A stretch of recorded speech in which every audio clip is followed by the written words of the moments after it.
শিল্প শুধু সৃষ্টির আনন্দ নয়, শিল্প জীবনের গল্প বলে। আমাদের সংস্কৃতির গভীরে অস্তিত্বের প্রতিটি পরতে পরতে শিল্প মিশে আছে। আর সেই শিল্প যখন মানুষের হাতে তৈরি, তখন তা হয়ে ওঠে হৃদয়ের ভাষা। বন্ধুরা, আজ আমরা কথা বলবো আমাদের প্রাচীন ও গৌরবময় এক ঐতিহ্য হস্তশিল্প নিয়ে।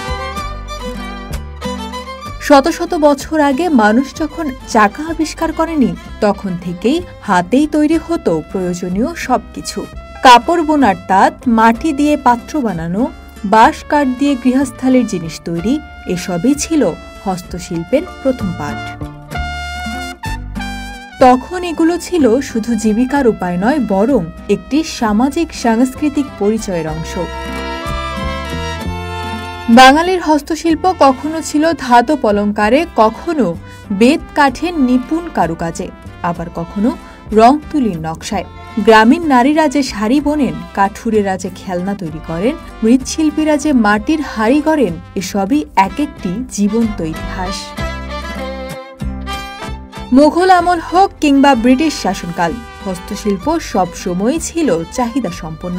সে সময় অভিজাত শ্রেণী থেকে শুরু করে সাধারণ মানুষ উপহার হিসেবে কিংবা ব্যবহার্য সামগ্রী হিসেবে হস্তশিল্পের প্রতি আকৃষ্ট ছিল সবাই।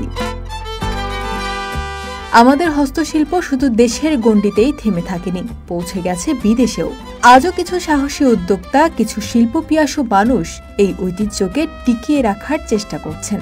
কিন্তু বাস্তবতা হলো, অনেক গ্রামীণ কারিগর দিন দিন হারিয়ে যাচ্ছেন। নগণ্য পারিশ্রমিক, কাঁচামালের সংকট, বিদেশি পণ্যের দাপট, সব মিলিয়ে এই শিল্প আজ হুমকির মুখে।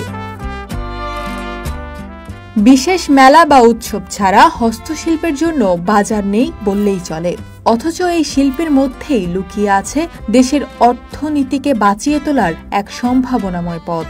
শুধু প্রয়োজন সুপরিকল্পিত উদ্যোগের। তাই সময় এসেছে নতুন করে ভাবার। বিদ্যালয়ে হস্তশিল্প শেখানো হোক, তৃণমূল কারিগরদের দেওয়া হোক ন্যায্য মূল্য, সরকারি বেসরকারি সহায়তায় তৈরি হোক উন্নত কাঁচামাল ও রপ্তানির সুযোগ। তাহলেই টিকে থাকবে আমাদের ঐতিহ্য, প্রাণ পাবে এক নতুন শিল্পনগরী। শেষ করছি একটি কথায়, যেখানে হাত কথা বলে, সেখানে আত্মা জেগে ওঠে।